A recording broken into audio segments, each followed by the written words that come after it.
We've just gotten off the flight. We get to the hotel. We go to the room for like 2 seconds, and then we're off to go find the first things we want to do in Amsterdam. And what was the red light district like? We only saw a corner of it. I saw one woman in a glass container. Whatever. As we were walking by. Out of the bottle. Yeah. And right past that was the Salvation Army. So it was like... Figure that out. Just where they should be. Yeah.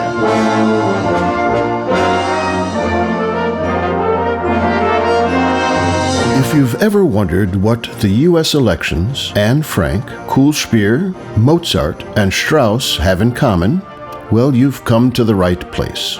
Jan and Rob and Lil and Larry will explain what I mean as they highlight a few final moments from their journey along the rivers of Europe with stops in Amsterdam, Cologne, and Vienna. Quiz to follow.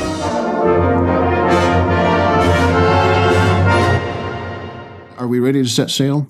Yeah. Before we actually sailed, we were in Amsterdam. And Lillian lived in Amsterdam for a time as a young adult, which is part of why she prepared for us ahead of time.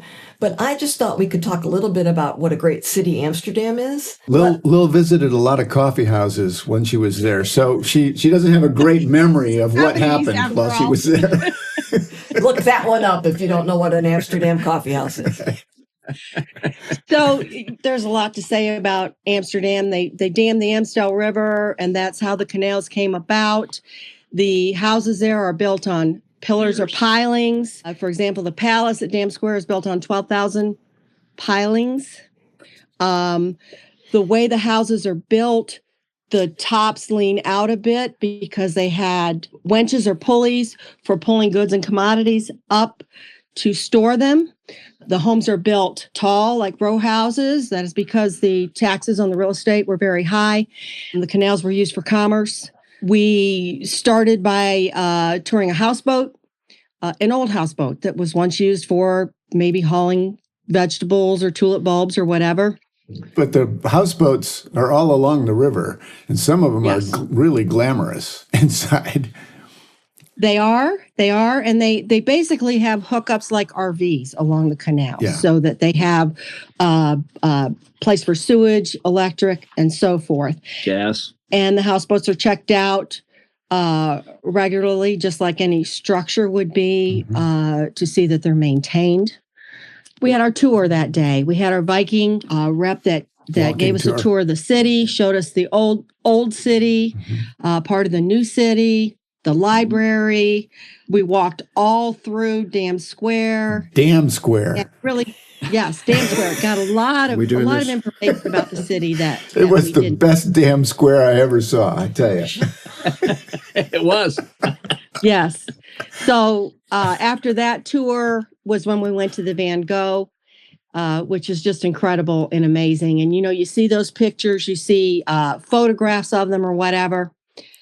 When you see those works of art in person, it's not just something you look at, it's something you feel. Yeah. And it was a beautiful day, too. I mean, it was a gorgeous day. It was a beautiful day. That area where the museums are is like a park. Yeah. There's people everywhere. And just a word about that. People were out all over in Amsterdam. It was a Sunday. They were riding their bikes. Their hair was flying in the wind. They had their children in little carts behind them, and the children were laughing. And I couldn't help but think, what a happy people these are. Yeah. They're so content. And I very sort of joyous. stepped back for a minute, and I said, well, what's it like in America? And particularly rush hour, when you see all the bikes get off the ferry and they're coming past you and you're just trying to save your own life. And you see them, they're dressed for work. They're in their suits. They're in their heels. They've got their kids in the carts in the back. They're taking them to daycare. They have smiles on their face. Americans are in their vehicles. They're angry. They're upset. They're anxious. They have their phones in front of their face. They're in contact with their office. They're worried about everything that's going on somewhere else but where they are right now. They're not present in the moment. These people are present. They're present in everything they're doing. When they're with their children, they've got their children and their bike behind them, they're happy. They're enjoying the moment together. You cannot ride a bike and use a cell phone in the Netherlands. It costs you 95 euros if you're caught. You cannot ride a bicycle intoxicated in the Netherlands. There are a lot of rules related to bicycling, and one is you don't have to wear a helmet. The Bicycling Association in Holland did some research and some studies on this, and they felt like it was stifling to the well-being to ride around on a helmet, because that's the main mode of transportation there. We thought that perhaps pedestrians should wear helmets because it's you have to watch. You really do. And there are certain places where you'd think is a sidewalk, but it's really a bike lane. And so you need to know what you're doing. And in the first 30 minutes, I probably almost got run over 30 or 40 times. And I quickly learned the bikes have the right of way, then motorcycles, then cars, then pedestrians. In that order. Right. They weren't yelling at you or anything like that. And they were amazing bike riders. And I'm thinking I wouldn't rent a bike there because I'm a pretty good bike rider, but I'm not good enough to ride in Amsterdam. Yeah. One of the gifts to me of traveling like this is what Lil said about you look around and take in the perspective of the place that you're at. And you learn about the people, and you only get to really do that if you're walking through the city. If you're in transportation, you do not see that up close and personal, people's faces and their families and the interaction. I don't want to overstate it as a spiritual experience. That might be too much, but it was definitely a moment when you're looking around saying, this is a cool place. I want to come back here and experience this again. Fortunately, we're with walkers, and we walked miles in Amsterdam, but it gave us such a great feeling for the city. We walked 19 miles in Amsterdam. 19 miles. That's right. That's amazing. Yeah. That was over 2.5 2 days. 2 days, yeah. Did you calculate our average speed? Well, No. I have it though. The first night we went to the Houseboat Museum, and on the way back we passed this place that had these chocolate-covered strawberries. And it was like, oh gosh, we got to get some of those. So we jump in there.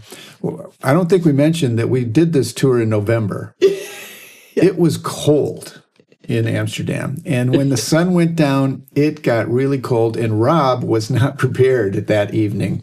He didn't have enough on. So we stopped to get these chocolate-covered strawberries. And I'm walking, and all of a sudden I stop and turn around. Nobody's there. And I look back, and Lil and Larry are sitting there standing, eating these things, shoving them in their mouths as fast as they can. I got a picture of it, as a matter of fact. And Rob's freezing his butt off, saying, let's go. So anyway. And we were very sympathetic. Oh, yeah, very. Savor the moment. Savor the moment. So, Amsterdam, Lil, you had lived there before. Is there any other place that you went on this trip that was a second visit for anybody? Or is everything else a first time? Larry, where did you live? I lived in Italy, so Okay. it was a first for me. Everything. Yeah, me too. It was all new countries for us. I think that in Cologne we saw the Gothic cathedral. I think was that in the 11th century that thing started. They started building that. Probably. Let's go with yes. But it was amazing to actually be standing at the foot of that thing, looking up, and think about back in those times building something like that, and how much time and craftsmanship and everything. This was one of the best experiences we had on the trip. We went because of Larry, but this was something that was very important to him, and he can tell you why. I happened to come across a brewery in Asheville, North Carolina that brewed Kölsch. I had never heard of it. So I tried it and I liked it, and it was one of my favorites. It's a light beer. Then I find out when I'm looking at this Viking that Kölsch originated in Cologne, and that they're going to take us on this beer tour and serve us this Kölsch beer. We get a 7-ounce pour at each brewery for 3 breweries out of a wooden vat. Asheville doesn't use wooden vats; they're stainless. But it was so interesting. I said, I gotta do that. And then Rob and Jan talked about the concert that they wanted to do, and I said, well, I'll do that. And they said they agreed to do the beer tour. When in Rome. Yeah, exactly. They serve it in these glasses. They're small glasses. They're called Stangen. And then they bring it around in a tray. It's a circular tray, and it's called a kranz. And the guys are walking around all the time. And if they see an empty glass, they take the glass and they put a full glass down. And they'll keep doing that until you take your coaster and put it on top of the glass. I don't think that ever happened, did it, Larry? I never did. Well, here's what was great about that night. I mean, I don't drink beer, and I'm along on this. It was one of the best nights of our trip. Yeah. We had a great experience meeting people who were like-minded people. It was this community that formed over going to these 3 stops on the tour. It was so much fun. It was just incredible to experience that, and I was happy. Yeah. Well, it's a local experience. It's like it's getting in off of the tourist route and being more of a traveler experience. Yeah. One of the cool things about the trip is the way it ended with us being able, well, I'll go to Vienna, I guess, because Vienna was an amazing city, and we got there in time for the Christmas markets, which I don't think I ever thought we would get to see the Christmas markets on this trip. It didn't even occur to me, but they were wonderful. And Vienna is a beautiful city. And Lil, I don't know if do you want to share your family story about Vienna? Several years ago, my dad had to go to Austria to work for a couple of months. And my mother didn't go. It had a lot to do with the ages of my sisters and my brothers and so forth, but he went alone. And they had always wanted to go back to Vienna. So when they passed away, 2 of my sisters took very small vials of their ashes to Vienna and left the ashes in Stadt Park in Vienna. So my main thing I wanted to do was to go back to Stadt Park and to go to the place where the ashes were. This place is called the Liberation of the Spring. And at the Liberation of the Spring, there is a statue of an old man and a young man, and they're struggling. They're struggling to remove a rock so they can let the spring run. This is symbolic of the struggle between fathers and sons and so forth, but it's really quite beautiful. Very small spring.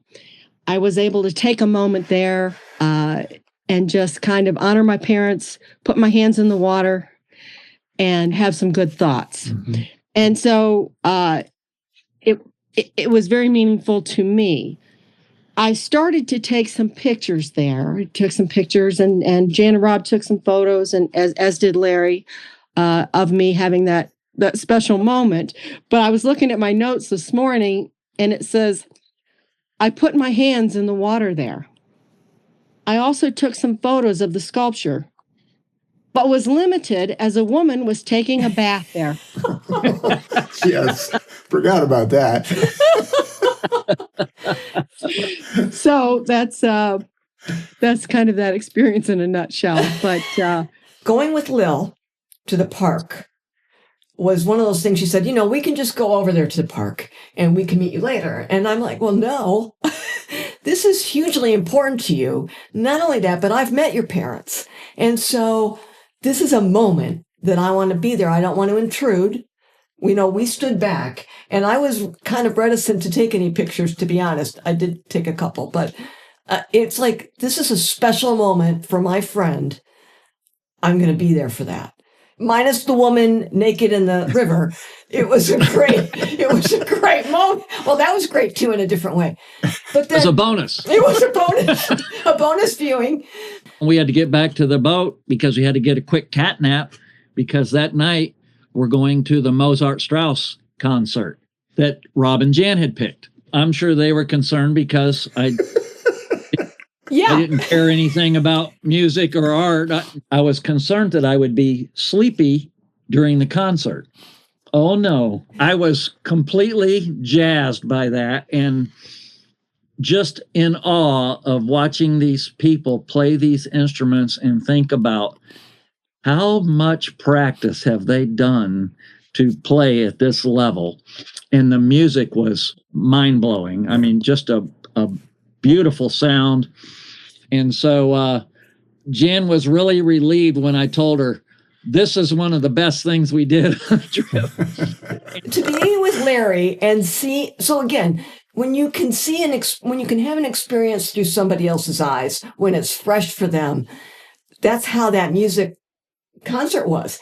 I'm going in with fear and trepidation. Just don't let Larry hate this because, and he came out, the very first thing he said was positive about the event. And it was just like, oh, this is so cool to share an experience like this with people. There's nothing like it. So I wasn't worried at all, Larry. Good. I said, if he hates it, I'll buy him a beer afterwards. So, everything will be fine.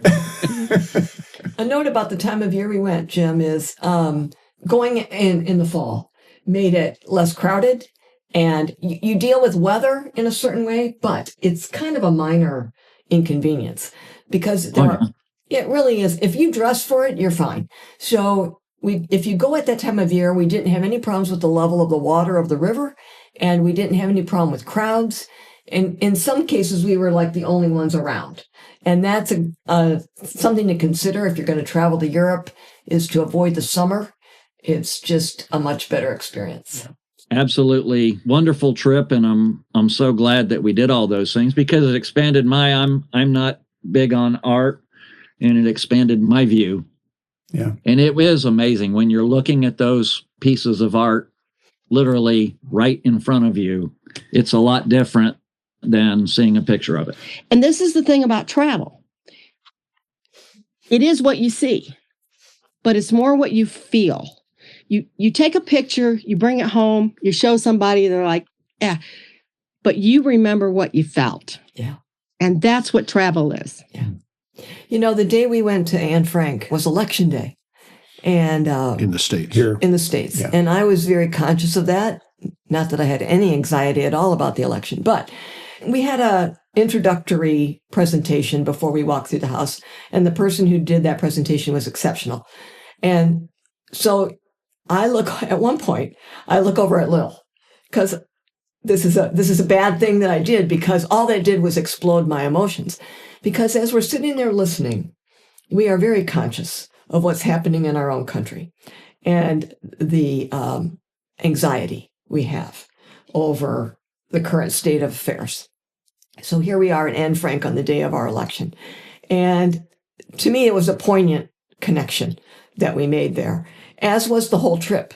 Everything about that trip was both a blessing and a curse when it came to the election. We were away from home. We had a little buffer zone, but we're also going through Germany, and a lot of the focus of Germany was World War II focus. And so it was a challenging time emotionally and philosophically to be there. And a lot of how I'll remember this trip is about how I felt. That is exactly the thing that stays with me, is how did I feel in each of these places, given what was going on. So, in this life, you can live where you're always safe. Yeah. You're always where you feel comfortable. You're always in your element. Or you can take a step out and you can spend time with people that make you stretch, make you think, make you learn, make you peel back the layers on things. People that you look at a tree and you see a tree, and they look at a tree and they see 100-year-old oak. Yeah. That's what travel is about. And that's what this was for me, to travel with Jan and Rob. So, I would say this is the best trip of my life. But also, you have to I have always approached travel like if we go to a national park, I want to eat the local food. I want to, do all of these things. So when I travel in every place, I want to do all of those things and see what is local. I don't want to be just, here's what I want to do. Because I always use the saying, and I said it multiple times during our vacation, when in Rome. Yeah. Our experience was joyful on this trip. And there's a reason that we talked about it being an epic adventure. And this has to do with, I think, an approach to travel that the four of us share, which is every day there's going to be experience. And how you're going to approach that. It could rain, it could snow, the ship might get stuck. I don't know. Any number of things can go awry. But when you're approaching it as an adventure, then those don't become debilitating. They don't become negative. They become part of the experience. And when you travel with people with that viewpoint, then it colors the whole experience as a positive thing. We laughed a lot on this trip. We had a great community time, and we had a great time with friends who see the world very much like us. And so I can't say enough good about that experience and about how we'll remember it. And so you hold that experience as part of who you are now in your life and part of what you've shared with other people. There's nothing really quite like it. Like doing a journey like this and then doing it with people that share the joy with you, that is what makes it a rich experience. One thing I want to say about how this all started was Jan and Lil knew each other, and I had met Rob several times, and we felt like that we traveled like-mindedly. Yeah. So I always wanted to do a trip with Rob and Jan, but it just never was in the cards. We were going at different times and things. So for me, it was so exciting that we could put this together finally. And then, I'm sure that Rob and Jan were a little nervous about, what are we going to do with Larry? No. But I will say, this was the best vacation I've ever had in my 70 years. And a lot of that is because of the people that you're with and the people that you meet. Yeah. In my mind, we had an absolute blast. It was. We did. And thus concludes Jan and Rob's and Lillian and Larry's epic adventure aboard Viking's Grand European Tour. A reminder that parts 1 and 2 of this journey are available wherever you found this episode.